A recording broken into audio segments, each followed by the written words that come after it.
Hi, if you want to change timer sound on Samsung Galaxy S25, then all you have to do is to find your clock app first. For that, I'm gonna swipe up to open my app drawer and find clock. Now you need to simply find these three dots on top for more info, and in here find settings.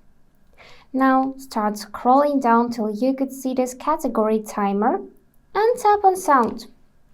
First thing first, make sure that sound is turned on, and then you can find many other options for your timer sound. And if you want to set one, just tap it like that, and then adjust its volume by dragging the slider right or left like this, and use back arrow to save changes. Also, there is an opportunity to set custom sound.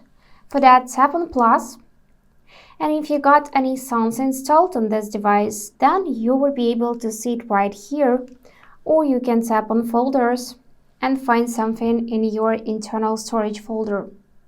For example, this one from Samsung, and tap down to confirm. And now you can see your custom sounds in this category custom. And to make it your timer sound, just tap it and use this back arrow. And that's all for today. If this video was helpful, please subscribe, like and comment. And I wish you all the best. Bye bye.